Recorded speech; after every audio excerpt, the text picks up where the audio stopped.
He thought his land simply wasn't producing crops. But one day, he noticed a strange growth on an old saguaro cactus and decided to cut it open.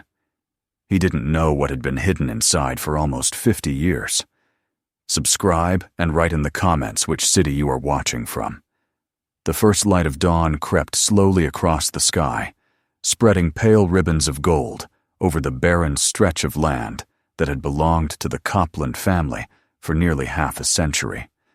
The air was cool enough to bite at the skin, but anyone who had lived long in this part of the desert knew the cold would not last. Heat always came here. It rose out of the dirt like a promise and stayed long after the sun itself dipped beyond the horizon. And on mornings like this, when the horizon still held on to its shadowed blue, the silence made it easy to forget how unforgiving the place could be. Evan Copland stepped out of his weather-beaten farmhouse and closed the door behind him with a soft click, careful not to wake the old dog sleeping inside. The wood of the porch creaked under his boots, warped by years of sun and shifting temperatures, and he paused at the edge, letting his gaze sweep across the land he had inherited.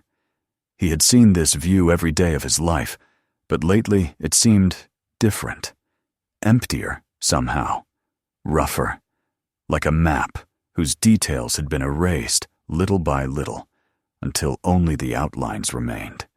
Dry soil stretched in every direction, broken by tufts of stubborn brush and patches of gnarled weeds that fought to survive where crops had failed year after year. He breathed deeply. The air tasted of dust and something older, something weary. Just like him, he thought. The land had not always looked this way. He remembered it when he was a boy, running barefoot between the rows his father planted, thin rows, uneven rows, but alive nonetheless.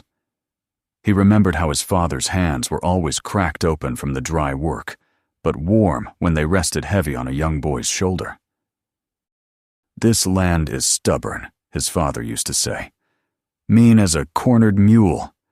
But if you learn to listen to it, really listen, it'll tell you what it needs. And if you do right by it, someday it'll give back."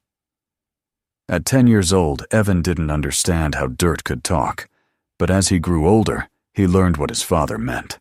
The land had moods, it had seasons, it had warnings. When the wind shifted a certain way, when a certain kind of bird came early or didn't come at all, when the ground cracked too wide or too shallow, these were messages for anyone patient enough to read them. But over the years, the messages had grown muddled. The soil that had once held moisture now turned to powder at the slightest touch. The irrigation that used to be enough now vanished into the earth without leaving so much as a damp mark. And no matter what new technique he tried, rotating crops, hauling in better topsoil, buying expensive fertilizers, nothing grew. The ground simply refused to respond. He adjusted the brim of his hat and sighed. Today he needed answers. Answers the land would not volunteer easily. The bank notice sat on his kitchen table like a threat. One more failed season, and the Copland farm would no longer belong to the Coplands.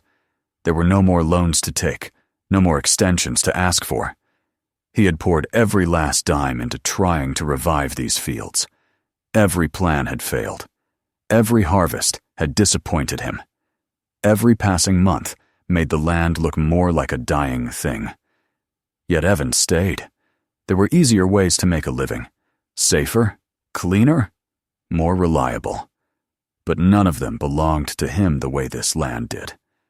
He could not imagine walking away from it, not even when it seemed determined to push him out. He stepped off the porch and walked toward the fields, his notebook tucked into the back pocket of his jeans. It was his father's notebook, pages brittle from age and filled with looping handwriting that described rainfall measurements, soil conditions, planting schedules, and little observations about the land. Evan used it now to record his own findings, though his notes grew bleaker with each passing season. The sun hovered at the edge of the world, but had not yet breached it, leaving the land in a dim gray that softened the edges of everything. He crossed the first stretch of soil slowly, his boot sinking slightly in the looser patches. He crouched near one of the deeper cracks and used a small trowel to break the edge. The soil crumbled instantly, turning to dust that coated his fingers. Dead. Deader than it had been even last month. He jotted down a note. He walked on. The further he moved across the field, the more he realized how badly the land had deteriorated. It wasn't just dry, it was hollow, exhausted, as though it had spent every last bit of strength trying to grow for him and then simply given up. Grass didn't grow here anymore. Even weeds struggled.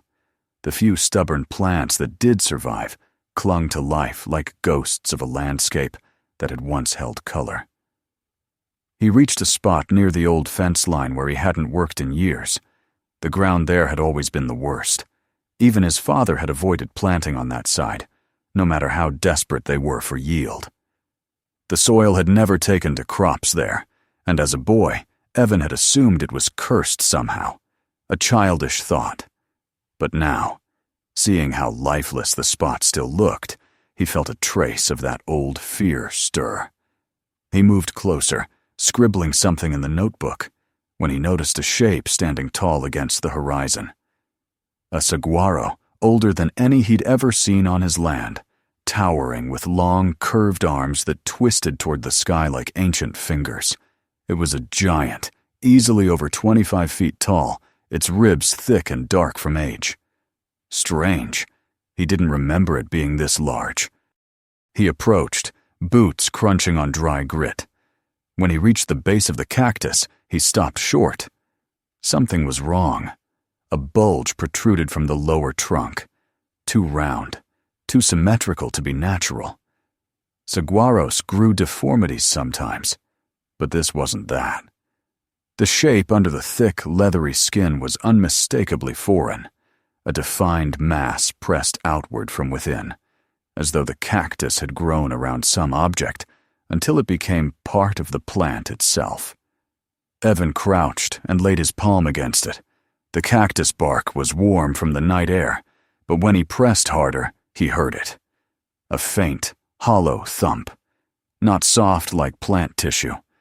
Hard, almost metallic. He withdrew his hand quickly. His breath caught in his chest. He tapped the bulge with a knuckle. The sound came again, muted, but unmistakably dense. "What in the world?" he whispered. He leaned closer, examining the edges of the bulge. The cactus had grown over something long ago, swallowing it until it became one with its flesh, but the shape beneath still held its outline. Rectangular, smooth, too deliberate to be an accident. A chill spread through him despite the rising heat of the morning. He'd heard stories. Everyone had. Stories about hidden stashes, smuggling routes, desperate criminals who used the desert as their confidant. In the 70s and 80s, this region was notorious for drug runners, guns, drop-off points. Some people vanished here. Others were found too late. Old news to most, but not to those who lived on this land. The desert never truly forgot anything. He circled the cactus, running his fingers over its ridges. On the other side, he brushed away a layer of dust with the back of his hand, and saw it. A faint, straight line where the cactus bark had healed badly, as though someone long ago had cut into it while it was still young and pliable. His throat tightened. Someone had put something in this cactus. Someone had meant for it to stay hidden. And someone had never come back for it. A surge of instinct told him not to touch it again. Whatever was inside wasn't meant for him. It wasn't meant for anyone living now. And the possibility that it might be dangerous, explosive, poisonous, criminal pressed heavily into his thoughts. He stepped back and looked around the silent desert. The wind carried nothing. No sound. No movement. Just the oppressive stillness of wide, empty land. He reached into his pocket for his phone, his fingers trembling slightly. When the operator answered, he cleared his throat and forced his voice steady. "My name is Evan Copland. I own the Copland farm out by Route 9. I think I've found something on my land. Something inside a cactus. It doesn't look natural. I think it could be related to criminal activity." There was a brief pause on the other end. Then the operator's voice grew firm, clipped with authority. "Mr. Copland, do not attempt to remove or tamper with the object. Do not approach the cactus further. Agents are en route to your location. Stay where you are." The call ended with a tone that felt final. Evan lowered the phone slowly, eyes on the saguaro towering above him, its shadow stretching long and thin across the dying soil.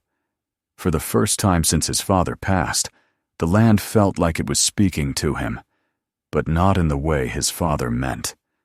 Not a whisper of guidance, not a plea for water or care. This message was darker, heavier, carried through time like a warning.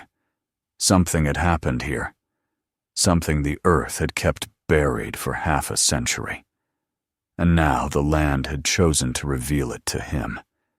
He swallowed hard and stood perfectly still, waiting for the distant hum of approaching engines, the desert wind brushing against him like a slow exhale.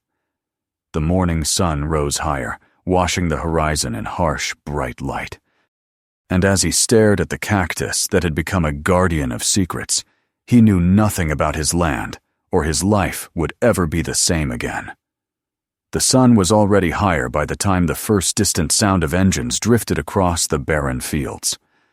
Evan stood exactly where the operator had instructed him to remain, though he kept a careful distance from the towering saguaro. The cactus loomed over him, as if aware of the attention it was now receiving, its immense arms frozen in a posture that felt almost watchful. The unease he had felt earlier had not left him. If anything, it had deepened, settling into his chest like a weight that would not shift. He tried not to stare at the bulge in the cactus's lower trunk, but his eyes were drawn to it again and again, as though the hidden object exerted its own gravity. When the two government SUVs appeared over the rise in the road, raising faint clouds of dust behind them, the sight brought both relief and tension. Relief because he would no longer be alone with whatever this was. Tension because the arrival of armed agents only reinforced how serious the situation might be. The vehicles pulled to a slow stop near the end of his field, and two figures emerged from the first one, a woman with a steady gait, hair tied tightly behind her head, and a younger man who scanned the surroundings with quick, practiced movements. They approached him with confident strides, badges displayed clearly. The woman introduced herself as Maria Thompson, and the younger man as Agent Reyes Nolan. Their voices were calm but clipped, every word precise, the tone of people long accustomed to emergencies and unknown threats. Evan explained what he had found, his voice growing quieter as he gestured toward the cactus. He could see their expressions shift subtly. Not surprise exactly, but recognition of a pattern they had encountered before. Maria moved closer to the cactus than Evan dared, stopping just short of the bulging section. She studied it with a narrowed gaze, tracing the edges with gloved fingertips. The way she handled the plant made it clear she'd seen things like this, though perhaps not exactly like this, buried in the desert's vast and unforgiving expanse. Reyes knelt beside her, checking the ground, brushing away dust to examine the base of the trunk where the cactus met the dry soil. Evan watched them both in silence, feeling almost like an intruder on his own land. Maria leaned in, pressing her ear briefly against the cactus's hardened bark. The moment she stepped back, her face tightened. "There's something solid in there," she murmured. "The density isn't natural." Reyes nodded, glancing at Evan with a sympathetic but uneasy look. "You did the right thing calling us. Something this old. It's hard to know what we'll find." Maria stood and clicked her radio, She spoke into it with the authority of someone who had done this many times before, her words crisp and direct. Within minutes, reinforcement was on the way. Evan realized then that the small bulge he had touched with confusion was drawing a level of response one might expect for explosives or evidence from a cold case. The gravity of that hit him hard. The second SUV arrived with additional agents, 4 of them this time, all carrying cases that looked heavy and important. Without delay, they set up a perimeter around the cactus, marking distances with reflective stakes and forming a controlled zone. Evan was gently ushered outside the marked area, though he remained close enough to see and hear. Maria rejoined the group, discussing procedures as they prepared to examine the cactus more thoroughly. Reyes retrieved a compact cutting tool, powered by a battery pack attached to his belt. He examined the edge of the bulge, testing the bark's hardness with the tip of the blade. The sound that followed, the faint scrape of metal barely denting the cactus skin, made him frown. He applied more pressure, the tool whining as it worked. But the bark resisted like petrified wood. Maria motioned for one of the other agents to bring a more powerful tool. A few seconds later, the sharp roar of a small electric saw split the quiet. Dust and small shards of dry bark sprayed outward, and the smell of heated plant fibers filled the air. Evan flinched at the sound, instinctively uneasy about such violent intrusion into something so old. The agents kept working, each movement careful but forceful, as though they were performing surgery on a living relic. The saw struggled. The hardened tissues of the cactus pushed back against the blade, the sound of resistance unmistakable even over the high-pitched motor. Again and again the saw jerked, slowed, caught on something beneath the surface.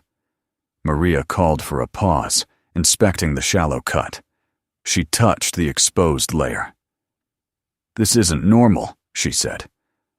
"Saguaros don't harden like this, unless they've been forced to grow around something dense for decades." That word decades hung heavily in the air. Evan felt it settle into him like a cold weight. Decades. That meant whatever lay inside the cactus had been hidden long before he became the owner of this land, perhaps long before he was even born. More equipment arrived, reinforced blades, a bigger saw, protective shields. The agents donned masks and thicker gloves, preparing as though cutting through the trunk of this ancient plant was as dangerous as breaching an old bomb casing. Evan watched, feeling helpless and strangely reverent, as if the cactus deserved an apology for what was about to be done to it.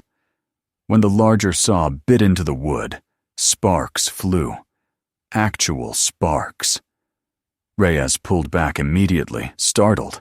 Maria examined the blade, then the wound in the cactus. "There's metal in there," she said, her voice low but steady. "Deep." The cutting resumed, this time slower, more methodical.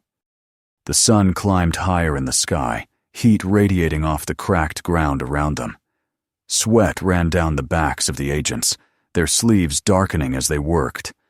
The noise became constant, grinding, tearing, the occasional crack of dry bark splitting away. The smell grew stronger, sap, dust, and something else. Something like old rot trapped behind thick walls. Evan lost track of how long he watched. 10 minutes? 20? More? At last, Maria raised her hand, signaling for silence. The saw quieted, leaving only the ringing echo in Evan's ears.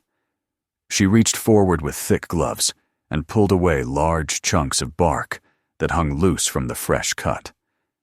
As she peeled back the layers, a cavity began to form, a hollow space hidden in the cactus's core. The sight of it made the hair on Evan's arms stand up. It was too perfect, too cleanly shaped to be natural. Someone had carved it deliberately. Inside, barely visible beneath layers of fused plant tissue, sat an object, rectangular, wrapped, a shadowed shape half swallowed by the cactus's slow, relentless growth. The agents exchanged looks, quiet, serious, knowing looks. Maria retrieved her flashlight and shone it into the cavity. The beam revealed brittle, yellowed tape clinging to the object, the outlines of something tightly packed beneath.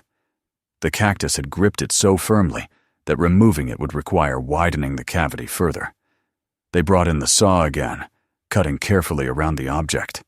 The sound was almost unbearable in the still heat of the afternoon, a shrill mechanical cry that seemed out of place in the vast, quiet desert. When the bark finally loosened enough, 2 agents reached in, bracing their feet and pulling. The cactus resisted like a living thing. Then, with a long, tearing groan, the object came free. It was heavier than it looked.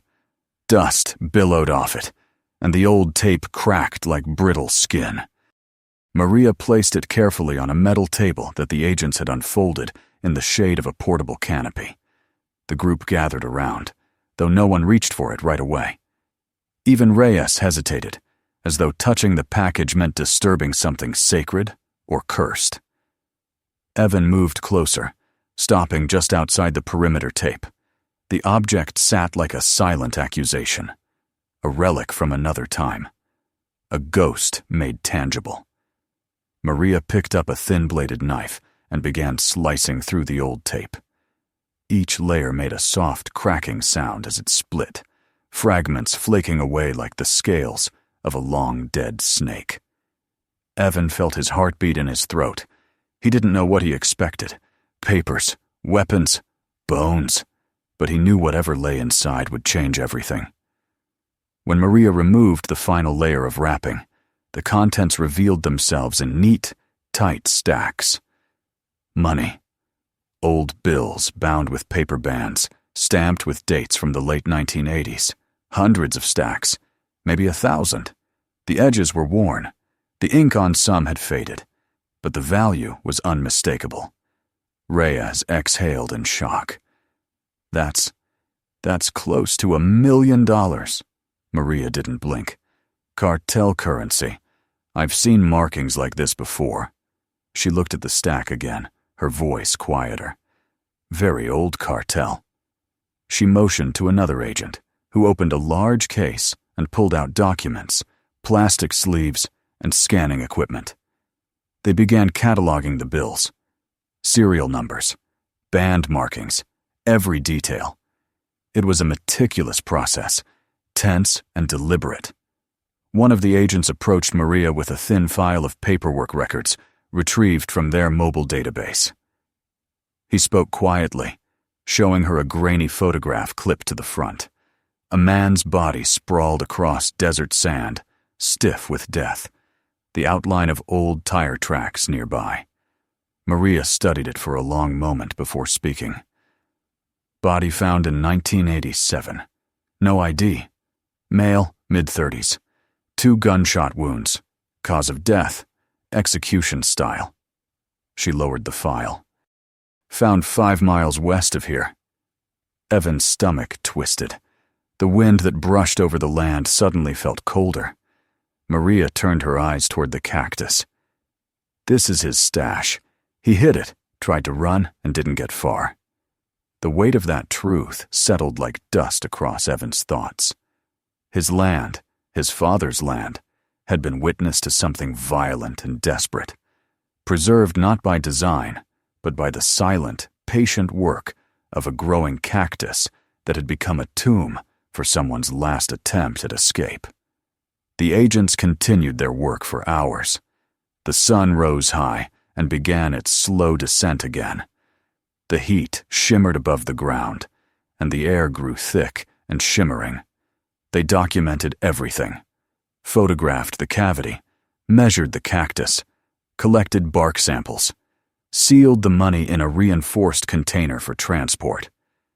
Every step was heavy with the knowledge that they were digging into a past thick with blood and secrets.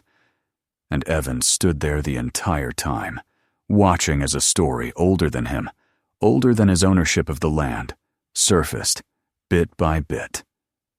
The truth that had been held inside the cactus for almost 50 years had finally come out. It was not the kind of truth anyone wanted, and it certainly wasn't the kind he expected when he walked his fields that morning searching for crop answers. He didn't speak much. He didn't need to.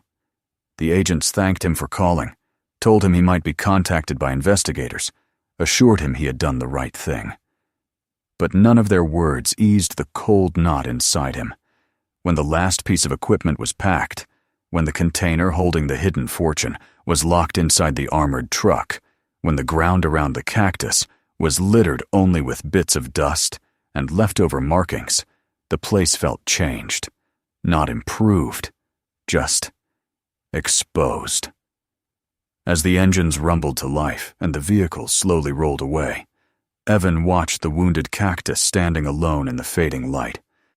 Its trunk was cracked open like an unhealed scar, its interior exposed to the world for the first time in decades.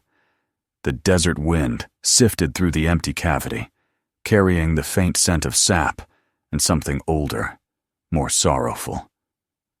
Evan felt a chill despite the heat. He knew one thing for certain as he stood there. The desert remembered everything. And now he did too. Even after the last Border Patrol vehicle disappeared beyond the wavering horizon, the dust their tires had lifted still hung in the air like a faint veil.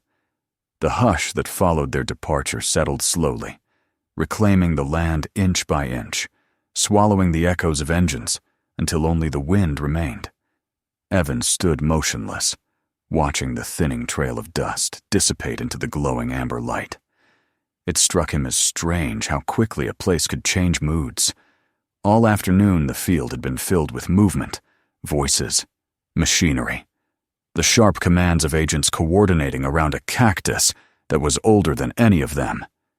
Yet now, mere minutes after the convoy drove off, the desert had returned to its original stillness, as though no disturbance had ever occurred. He turned back toward the Saguaro. It loomed there, immense and wounded, casting a long, fractured shadow across the dry soil. The wide gash in its trunk exposed an inner chamber that was no longer a secret. Its once hidden core was now laid bare to the open desert. The sight was unsettling in a way that tugged at something deep in him. For a plant that had stood silent and tall for decades, it now looked oddly vulnerable, as though a piece of its identity had been carved away and taken with the evidence bags and armored trucks. He approached it slowly, each step measured, as though entering the presence of something sacred. The air around the cactus felt different from the rest of the field, still warm from the sun, yet touched by a thin, almost imperceptible coolness creeping in from the evening. Evan's boots crunched softly on the brittle soil. He stopped a few feet from the cactus and let his gaze move over its battered form, tracing the rough, jagged edges of the cut. Sap still glistened faintly on the torn bark, catching the last rays of sunlight like small beads of amber. The hollow inside was empty now, stripped of its long-held burden, leaving behind a dark cavity that reached deep into the cactus's center. For 40 or 50 years, that space had been sealed from light and air, sheltered behind thick walls of hardened layers. Whatever had happened all those decades ago, the cactus had swallowed the evidence and kept silent. Only now, through this violent unveiling, had the story finally come to the surface. Evan exhaled slowly. He felt the weight of the day pressing on him in ways he couldn't fully describe. It wasn't simply shock or fear, though those emotions were present. It was something more, an awareness that the land he thought he knew was not as simple as he had believed. This was not just a farm. It was a witness, a keeper of secrets older than his own lifetime. He turned in a slow circle, taking in the barren stretch of earth around him. The fields looked unchanged at first glance. Dry rows, cracked soil, sparse shrubs clinging to life along the edges. But beneath the surface, he sensed something shifting. He thought again of his father's words. "The land will take everything, son. But one day, she'll give it back. At the time, he had assumed his father meant crops, rain, prosperity. Now those words carried a different meaning. What the land returned was not necessarily what a man wanted. Sometimes, it was what the land itself needed to release. He walked around the cactus until he stood behind it, where the shadows were deeper and the last warmth of sunlight barely reached. The trunk looked sturdier here, less disrupted, but even from this angle he could sense that the cactus had been changed forever. Its strength had been altered, its balance disrupted. A part of him wondered if it would survive the trauma of the day. Saguaros were hardy, resilient things, capable of weathering harsh winds and brutal heat. But the wound carved into this one was immense. He reached out and placed his hand gently on its bark. The surface was still warm, pulsing faintly with the life hidden beneath the tough exterior. The cactus had endured half a century with a foreign object embedded in its core. Now, relieved of the weight, it stood exposed, as though uncertain what to do next. Evan felt a strange kinship with it. Behind him, the sky deepened into shades of violet and rose, the sun slipping lower toward the horizon, casting a soft glow over the land. The air cooled as the day began to surrender to night. A mild breeze stirred, carrying with it the scent of dust, faint plant sap, and something else, something older that he could not identify. It was as though the land itself was exhaling after a long silence. He stepped back from the cactus and looked across the fields again. In the fading light, the dry soil appeared almost silver, cracked lines forming a delicate network that caught shadows in their crevices. He thought of how he had spent his morning worrying about soil composition, water absorption, crop yield, concerns that had seemed pressing, urgent, all-consuming. Now they felt small next to the revelation of the day. He turned his thoughts inward, replaying everything the agents had shown him. The image of the old money stacks, the brittle tape, the serial numbers linked to a cartel long gone, the photograph of the dead man found miles away, his story erased except for a few scraps in a forgotten file. All of it had been hidden inside the cactus on his land. His land. Something deadly and desperate had taken place here decades ago, and the earth had swallowed it without a word. He imagined the courier a man trying to outrun the violent world he was trapped in, choosing a young cactus as the hiding place for a fortune that might have meant freedom. Had he been scared? Had he known he wouldn't make it out alive? Had he hesitated when he shoved the wrapped package into the raw wound of the young saguaro, hoping it would remain there, unnoticed, until he returned? Or had he understood even then that he would never return? Evan found himself standing very still, almost holding his breath. He felt the desert around him shift with a subtle ancient awareness. The land was vast, older than memory, older than history. It did not care who lived or died upon it. It simply absorbed. It hit. It waited. He wondered if his father knew about the stories from those years, the smuggling routes, the bloodshed, the bodies buried where they fell because no one bothered to find them. He wondered if his father had suspected anything like this might surface someday. Maybe that was why he spoke of the land returning things when it was ready. Maybe he had understood something that his son had not. Evan ran his fingers over the edges of the cavity one more time. The cactus sap felt sticky and cool. Something about the contact grounded him, pulling his thoughts back from the spiraling maze they had fallen into. He pulled his hand away gently and wiped the sap with a rag he kept in his pocket. As the sky shifted into deeper hues, he realized how long he had been standing there with barely a movement. He needed to walk, to breathe, to think. As he turned and stepped away from the cactus, he felt as though he were leaving not just a plant behind, but a threshold into a piece of history that had been forcibly reopened. He walked slowly across the field toward the low rise that marked the boundary between the dead soil and the more stable earth near his home. With each step, the sky above him darkened, stars beginning to shimmer faintly at the far reaches. The horizon still held on to a thin strip of orange, the last remnant of daylight. The land stretched out around him, silent but not empty. He sensed now that beneath its cracked surface lay not just sand and stone, but layers of stories, some known, many forgotten, others buried by time or circumstance.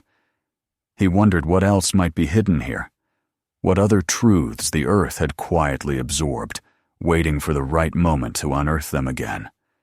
A subtle shift seemed to come over his perception of the land.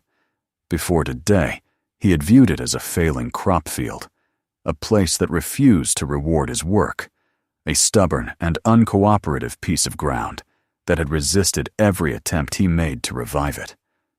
But now he saw it differently, not as barren, not as dead, but as something alive in a way he had never understood. This land had been a sanctuary, a silent witness to a desperate man's final days. It had carried his secret through decades of change through sun and storms and the countless invisibilities of time. It had hidden death in the most literal sense, growing its own skin around the wound until it became impossible to distinguish the trauma from the life that continued around it. The soil was not empty. It was heavy with memory. As he approached the edge of the field, Evans stopped and turned to look back. The cactus stood still in the deepening twilight, tall and scarred, its silhouette cutting into the darkening sky like a monument. He had never thought of a cactus as something noble before, but now it seemed to possess a dignity he could not deny. It had kept a secret no human could have held for so long. It had stood through decades without complaint, and when the time finally came, it allowed the truth to emerge. Evan took a deep breath. He felt a strange calm settling inside him, something that softened the chaos of the day's revelations. The farm still faced ruin. His debts were still real. His soil was still dry. But today had shifted something essential within him. He no longer saw his land as a burden. Instead, he saw it as something entrusted to him, something that required respect, patience, and the humility to recognize that he did not fully understand it. In that moment, he no longer felt like a failing farmer. He felt like a caretaker, a guardian of whatever stories the land might still hold. He moved toward the cactus once more, drawn back as though needing to complete a thought left unfinished. When he reached it, he lifted his hand and rested it against the unbroken side of the trunk, feeling the quiet pulse of warmth beneath the surface. He spoke softly, half to himself, half to the enduring giant before him. "I'll help you heal," he said. "You've been carrying too much for too long." The wind stirred gently, as if in acknowledgement. He stood there for a while longer, then turned and began walking back toward his house, the land stretching wide around him. The first stars glimmered overhead, and the world settled into the cool hush of an incoming desert night. With each step, he felt the weight of the day's revelations ease into something quieter, something that no longer choked him, but lived alongside him, woven into the land he had always called home. Behind him, the saguaro watched over the field in silent vigil, a reminder that the desert remembered everything, longer than men, longer than stories, longer than time itself. And now, its truth had passed to him. If you liked this story, subscribe for more. If you want the next episodes, keep watching the channel. And if you can, share this video with others.